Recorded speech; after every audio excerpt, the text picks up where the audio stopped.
Hi, everyone. It's Joe Veneri, the host of Fit Insider, the show where I talk with the entrepreneurs, executives, and investors who are redefining the business of fitness and wellness. Hey, everyone. Today I'm joined by Will Ahmed. Will is the founder and CEO of Whoop. On today's episode, we talked with Will about optimizing human performance, how alcohol affects recovery, and the difference between wellness and what Will refers to as the performance lifestyle. I had a great time chatting with Will, and I hope you enjoyed listening. Let's get into it. Hi, Will. Welcome to Fit Insider. Thanks for joining us today. Thank you for having me. Yeah, we're excited to chat. And to kick things off, can you tell us a little bit about Whoop, how things got started, and where the company is today? Yeah, look, our mission at Whoop is really to unlock human performance. So we believe that every individual has an inner potential that you can tap into if you can better understand their body and their behaviors. And at Whoop, we've built technology really across hardware and software and analytics designed to understand the body and designed to help you improve performance. I got into the space personally because I was always into sports and exercise as a kid, and growing up, I got recruited to play squash while I was at Harvard. Squash is a very cardiovascular sport, and I found as a college athlete, I was someone who used to overtrain. Overtraining is where you go through a period of getting fitter and fitter, and then all of a sudden you kind of fall off a cliff and you're exhausted. And so I felt like it was the ultimate betrayal in fitness. And so I got fascinated on a personal level. How could I prevent overtraining? And in the process of thinking about that, I got interested in what does it mean to train optimally? What is recovery? What is sleep? How can you prevent injuries? I really went down a wormhole, and I ended up reading something like 500 medical papers while I was at Harvard. I met with a bunch of cardiologists, physiologists, and I wrote a physiology paper myself around how to continuously understand the human body. And a lot of that research became really the business plan for starting Whoop. And so the company was founded in 2012. We started building the technology out of the Harvard Innovation Lab. I had a brilliant co-founder, John Capilupo, our chief technology officer. John was studying a lot of the hardest math classes in the country. And actually, as it turns out, his father is a professor of exercise physiology. So we had a real overlap around physiology, and John had the technical chops to do some things from a sensing standpoint that hadn't been done before. And I had a vision for how to build a product for coaches and athletes and beyond. So we started working together in 2012, and over the next few years, really developed some pretty cutting edge technology. Two of our first 100 users were people like LeBron James and Michael Phelps. So, we started at the tip of the pyramid. And then from there, we started working with professional sports teams, college teams, Navy SEALs, really high performing teams and organizations. And then more recently, we moved into the consumer market where everyday individuals who are motivated, who want to understand their bodies, can use Whoop to improve performance. So it's been an amazing journey. I've got a phenomenal team at Whoop. We're about 80 people, and we're based in Boston. Yeah, it's a really incredible story, and certainly a lot to unpack there. And just starting with, unlocking human performance and potential, you want to avoid overtraining and give people, really the data that lets them make informed decisions about how much to train, how often, et cetera. And to some extent, people have been doing this with, heart rate straps, monitoring their heart rate and making decisions from there. But Whoop has essentially taken this technology, put it into the wrist-worn strap, and now kind of unlocking a treasure trove of data. What are you actually tracking that's informing people about their performance and recovery? So I think the first thing to really understand is that overtraining, or even like burnout, when executives or people listen to this realize like, hey, my body's run down and I'm not optimal right now. What a lot of that is it's an imbalance between stress and recovery, right? And if you think about living an optimal life, you really want to balance the strain that you're putting on your body with the status of your body. How recovered is your body? So if your body is more recovered, you take on more strain. And if your body is less recovered, you take on less strain.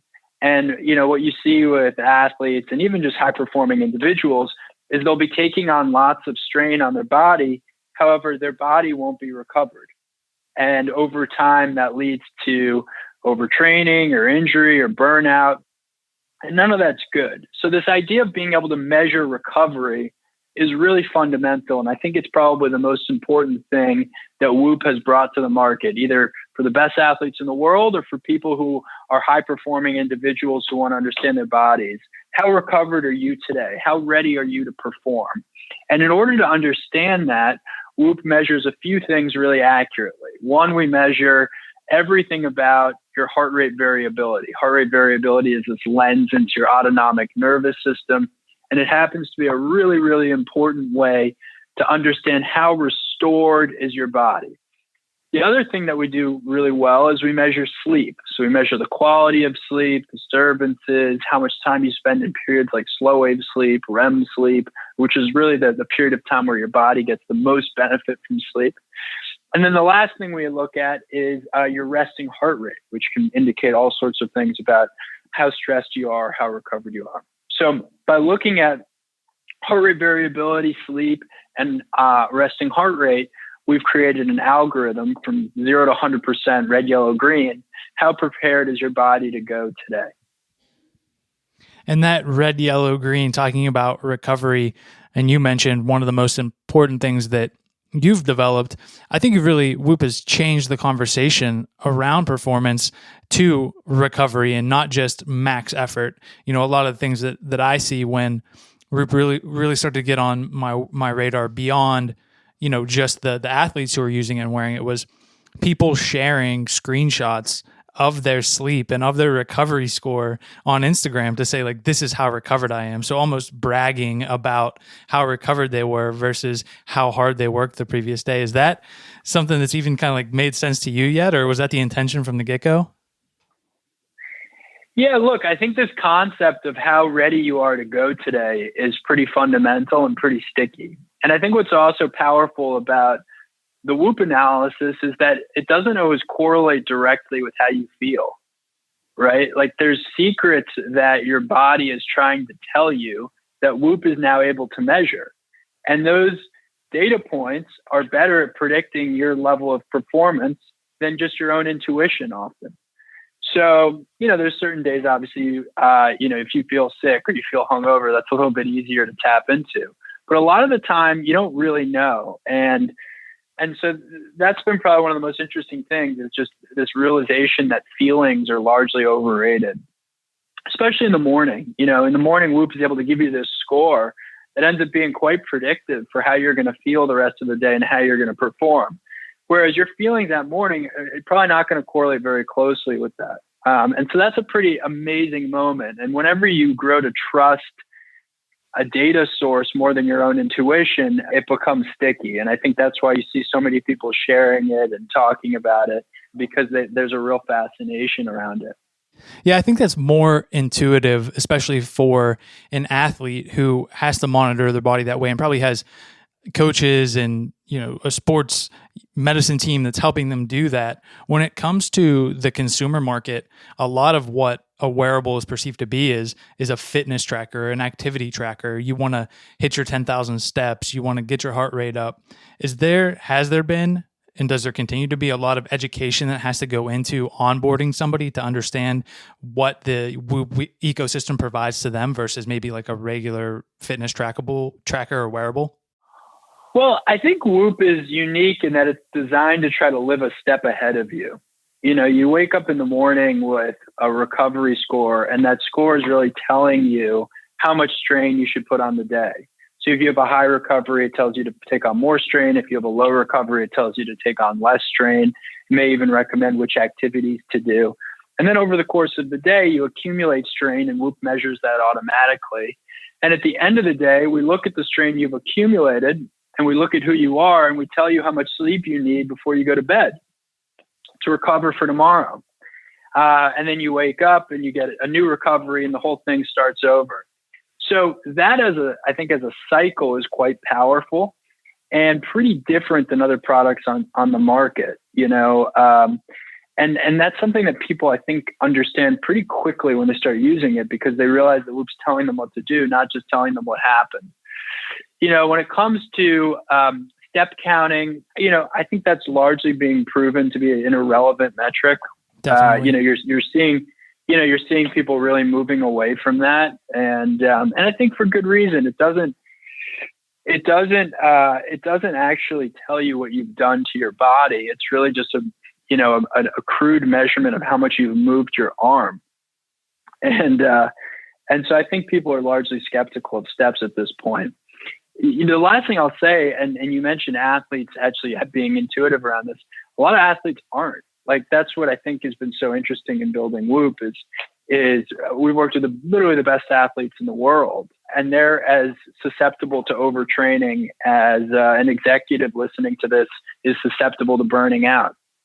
And that's where I think having this data, understanding how you're sleeping, understanding how you're recovering, it gives someone who has this sort of alpha mindset, right? These are motivated people we're talking about. Someone who's got an alpha mindset. It helps them figure out balance in their life. It can't just always be go. And you have to figure out how taking a step back can give you 2 steps forward. Right. It's much more prescriptive and proactive, like you said, living a step ahead that then helps people prepare for their day. So they're relying on Whoop in a way that, they wouldn't rely on something that's just passively calculating steps, for instance.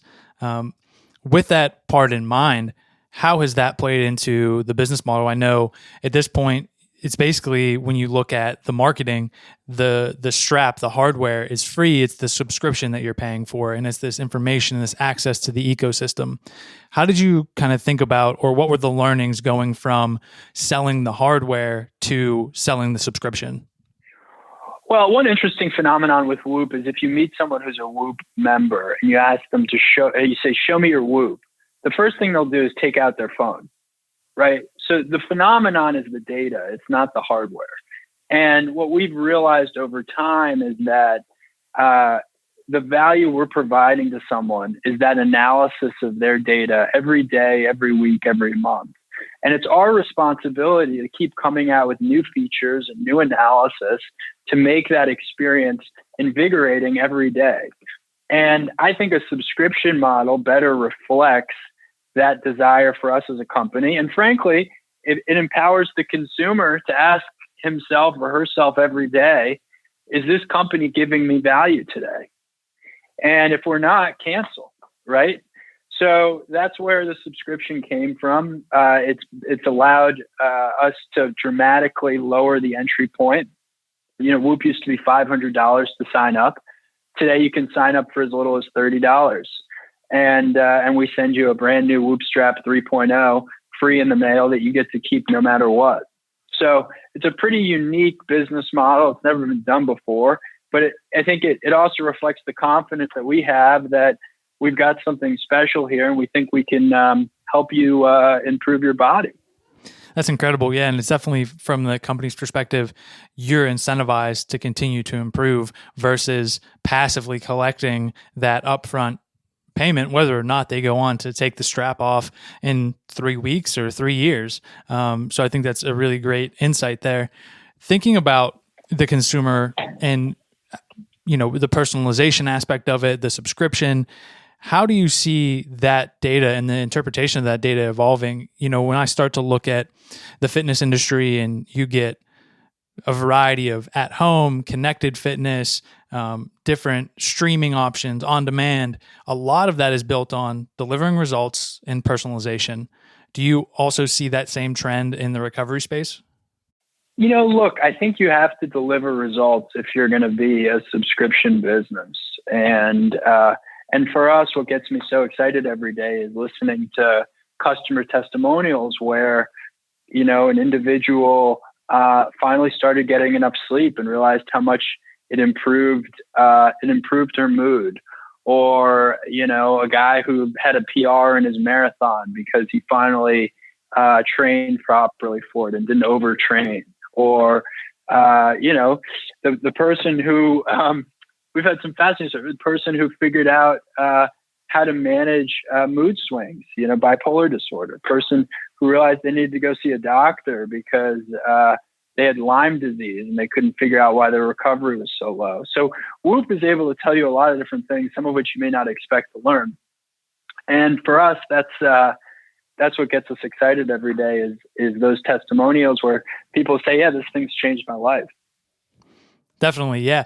So now, having changed somebody's life, and like you mentioned, working with some of the most elite athletes in the world, as well as, everyday people who are trying to make changes and lifestyle modification, thinking back to when you originally started the company, now having had those experiences, raising more than $50 million, growing into a well-known consumer brand, is that the vision that you originally had? Could you have imagined that this is where it would come to, or was this the goal all along?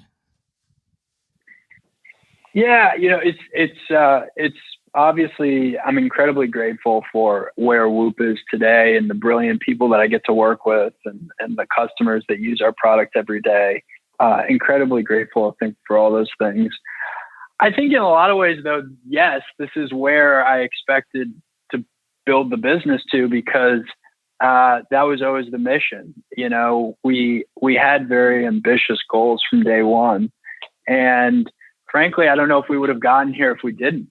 So, I think like anything in life, you need to be able to, to set a vision and execute against it. And for Whoop and the team that I've been fortunate to work with, this has always been our vision. And frankly, we're not satisfied yet either. We think there's a lot more people that we can work with to help them improve their bodies and their performance. We think there's a lot of interesting data sources to do that with. So we're just going to keep marching here every day. Yeah, I agree. I think it's imperative that if you're going to have any aspiration to build something and stick with it through the various challenges that are inevitable along the way, you have to have that vision, you have to have that goal set and continue to pursue it. But along the way, were there any kind of pinch yourself moments? Maybe you mentioned LeBron James was one of the first 200 or so people to use the product, or other athletes, other opportunities. Can you kind of tell us about any experiences like that? The biggest one actually was more recent, which was like maybe a few weeks ago. I got sent a photo of Tiger Woods wearing a Whoop strap. And at this point, I've gotten pretty used to people sending me photos of high profile athletes wearing Whoop. And it's always interesting to me how they manage to acquire Whoop. Often they just go to whoop.com and buy it for themselves, or someone gives it to them. So, we actually are sometimes the last people to realize that a high profile athlete is wearing Whoop. But in the case of Tiger Woods, that was a guy I really, really idolized as a kid watching playing golf, and so to see him wearing Whoop, that was pretty cool. Yeah, it's pretty wild. I follow you on Twitter, and I saw, I guess when you had realized it, you basically tweeted something like, "Well, this happened," as your reaction to it, which was cool to see. And along those lines, actually, this was a question that I had. I also see all the various athletes and celebrities wearing Whoop. And I kind of wondered, is that something that your team actively works on, is going out there and kind of grassroots getting it on their wrist? Or it sounds like that it more organically happens. Well, look, I always believed from the beginning that if we could actually build a product to improve performance, then high performers were going to be the first people to want to buy it. And I also believed that if we built a product that didn't deliver on that promise, there was no amount of money that we were going to be able to pay athletes to wear this thing 24/7 if it didn't give them true value. And look, that's largely turned out to be true, as evidenced by the people who wear Whoop today, and even the failings of, say a product like the Nike Fuel Band back in the day, where Nike, who had all the best athletes and still has many of the best athletes, as sponsors, couldn't convince them to wear Fuel Bands because it didn't add any value for them. This goes back to step counting not being relevant. Whereas for Whoop, look, these are our customers, right? Like people who are trying to win tournaments or be the 1% of the 1% of the 1%. They're looking for every possible edge they can get, and so I think that's why they've gravitated to Whoop. And look, we couldn't be prouder to have them on it. Right. To your point, it almost speaks for itself that if they're wearing it, they're not going to be wearing it if it in any way compromises or hinders their performance. So the best of the best that's going to work for elite athletes is also going to work for the everyday consumer. So I think that speaks volume for the product that you've been able to create. And kind of look, we don't sponsor these people. We couldn't afford them, right? I mean, gosh knows how much it costs to have Tiger Woods wear your product. It's just if it delivers value, then maybe you've got an opportunity. Sure. And the kind of counter to that I also wanted to ask about, because I thought it was just brilliant, is that we're recording this. It's October. Anybody that listens to podcasts or potentially the Joe Rogan Experience probably heard that Whoop is working with Joe Rogan and his comedy buddies to do Sober October. Like I mentioned, a really brilliant kind of, it feels integrated partnership. How did all of that come about, and what was the rationale and behind the scenes? Well, it starts a few years ago in that we realized with Whoop that alcohol consumption has a profound impact on your body. I mean, most people intuitively know if they have a night of drinking, they're not going to feel great the next day. But we've been able to quantify that in an unbelievable way. And we've been able to work with sports teams that have gone dry or quit drinking alcohol that have then gone on to win national championships. And so we've just seen this in our population. And the data has been so fascinating that we've always wanted to do something related to alcohol from a partnership standpoint. Fast forward, maybe 2 years ago, I started listening to Joe Rogan. Other members of my team listened to Joe Rogan. I felt like he has a great curiosity for the world, unbelievable guests, obviously, and he speaks to human performance and biohacking. And so, we liked the idea of doing something around Sober October for those two reasons. And Joe had started wearing Whoop, I think a couple months prior.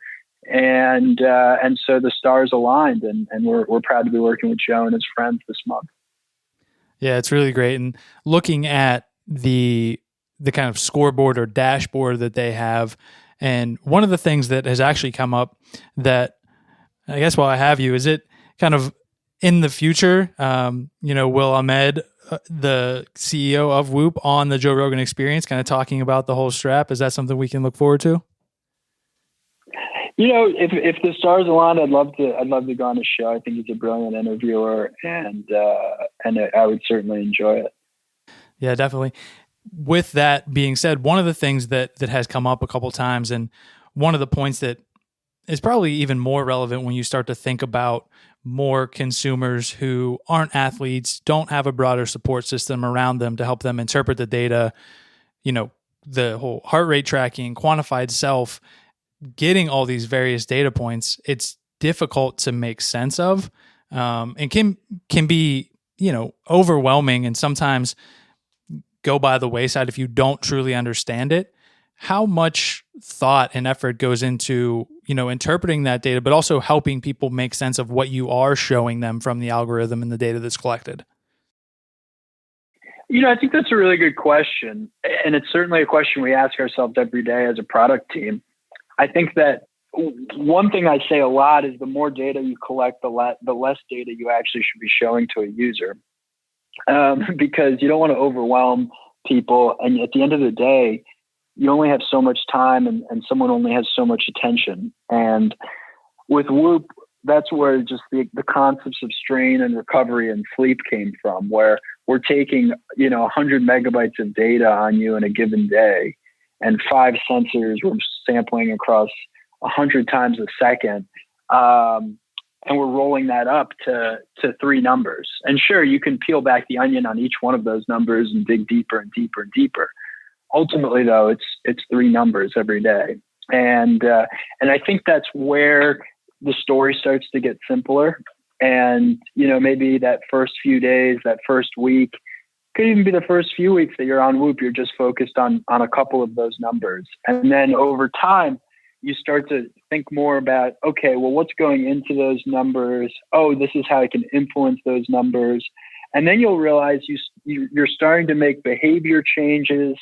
you're starting to tweak things about your diet or your workout mechanisms or your lifestyle, and all of a sudden the wheels are turning, and you're improving your performance. So that tends to be the evolution on Whoop. Right. And one of the things, circling back to, you mentioned the Sober October and Whoop understanding how alcohol affects performance and recovery. Has that information changed the way that you approach maybe drinking or socializing? Well, I'm doing Sober October this month. I've been enjoying it so far. I think I'm like 17 days sober so far. And then, I'd say more broadly, just with Whoop data and alcohol, it kind of can't help but sort of affect your point of view on it. You just, if you're a competitive person, it's very hard to see numbers over and over again that are bad, without you shifting what you do around them. And so for me, and also my responsibility has grown over time. I've dialed it back a lot. I mean, I'm 29 years old. When I founded Whoop, I was 22 years old. And when I started doing research for the company, I was maybe 19 or 20. So I've seen my lifestyle change pretty dramatically from being a college kid to a tech CEO. And you're ultimately trying to figure out all sorts of different behaviors to improve performance, not just reducing alcohol, but other things as well. Sure. I think it's super interesting. The Fit Insider team, we were just working on a report about the rise in kind of the, call it sober curious, or reducing alcohol consumption, folks doing it, whether it's, Sober October or dry January, or for longer stints in time. And that idea of not drinking, avoiding alcohol, or drinking alternatives, whether that's lower alcohol, functional beer, what have you, it's really become part of a broader wellness movement that's becoming accepted. Do you see Whoop and recovery as having a place in the wellness landscape, or do you think of it as separate around, sports performance and things like that? I like to think of the word, I like to use the word lifestyle. We're trying to encourage people to live a performance lifestyle. And lifestyle decisions include when you go to bed, what you do before bed, what supplements you take, what you do in the morning, how recovered you are, what your diet is, how often you exercise, different supplements you take for exercise, how you travel, how you think about travel, the relationships in your life, how you manage those, what you do for work. I mean, all of this is your life, right? And so how does that affect your body? That's the fundamental Whoop question. And what can you do then to change your lifestyle to improve your body? And so, that's how we frame a lot of it. Back to your question of alcohol. Look, I don't think you necessarily need to be sober to have a performance lifestyle. I think what people realize is look, first of all, those couple extra drinks are quite detrimental. So having a drink or two is quite different than having 3, 4, or 5. And that just is so obvious in your data that it screams out to you. And so then you start to get very conscious of when is it actually worth to kind of keep going, so to speak.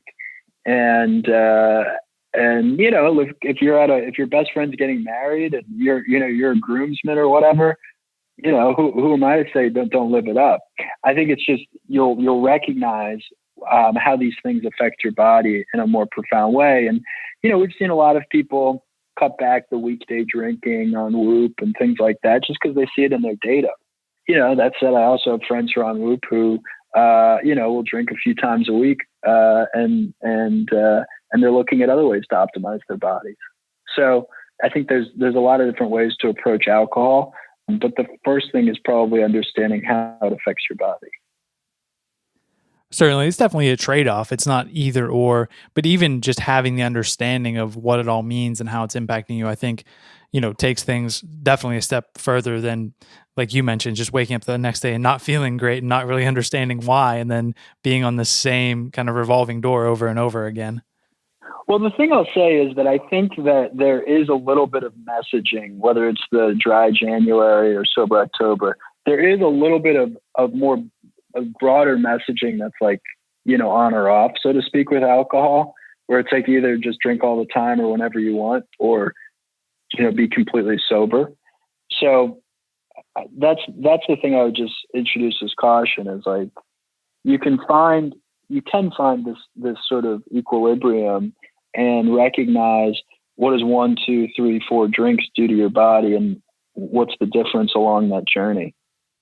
Yeah, it makes sense. And I think too, the point of the performance lifestyle, I think we may have found the title for the episode in the performance lifestyle. When you talk about recovery and optimizing yourself to be a high achiever and really push yourself on a track, set yourself up for success, that's way different than what tends to be described as wellness, which to me kind of turns me off to, some of the more woo-woo aspects that come with that.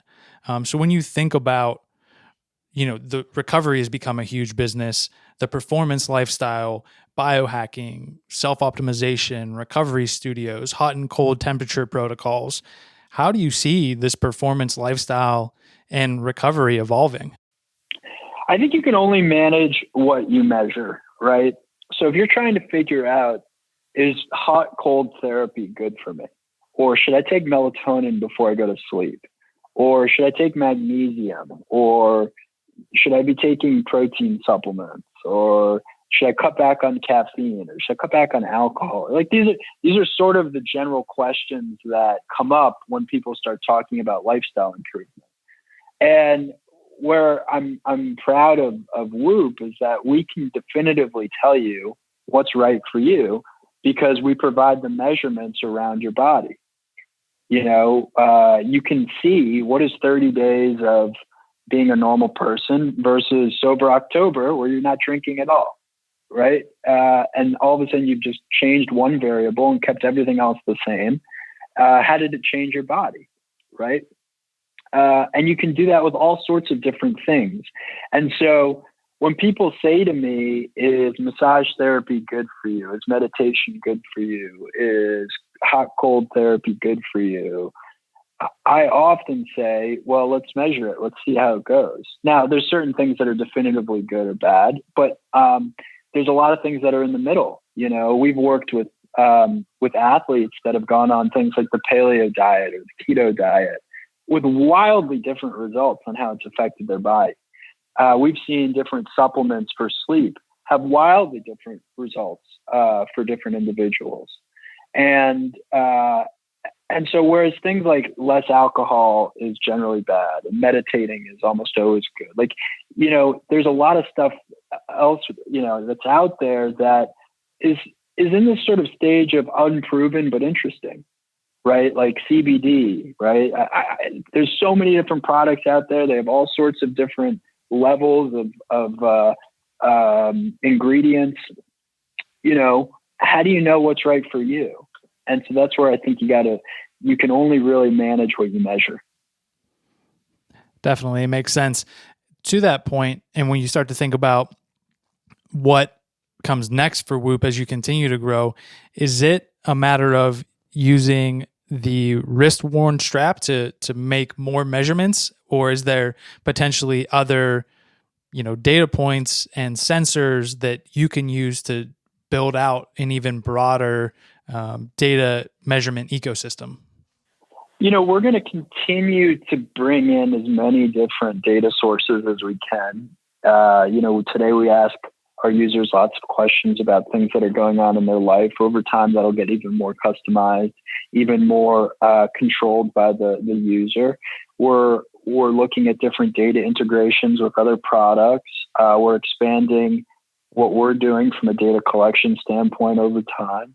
So these are all the types of things that we're working on as a company that our members will ultimately benefit from. Absolutely. And kind of building on that and actually wrapping up, so we'll get you out of here on this. When you think about what's next for Whoop and continuing to provide value and innovate for users, what are you most excited about or looking forward to? A lot of it comes back to performance lifestyle. How can we help every individual live a high performing life? And whatever that means for an individual, how can we help them optimize towards it? So it's collecting lots of information about your body. It's giving you actionable feedback, and it's improving performance. It's an awesome vision and an awesome mission. It's been really great to learn more about the company today, and certainly see your vision for the performance lifestyle come to life. So thanks for making time today. I really enjoyed the conversation. Yeah, thank you so much for having me. Thanks, Will. Thanks everyone for listening to today's episode. For more from Fit Insider, visit insider.fit.co and subscribe to our weekly newsletter for insights and analysis on the business of fitness and wellness. Then go ahead and subscribe, rate, and review the podcast. See you next time.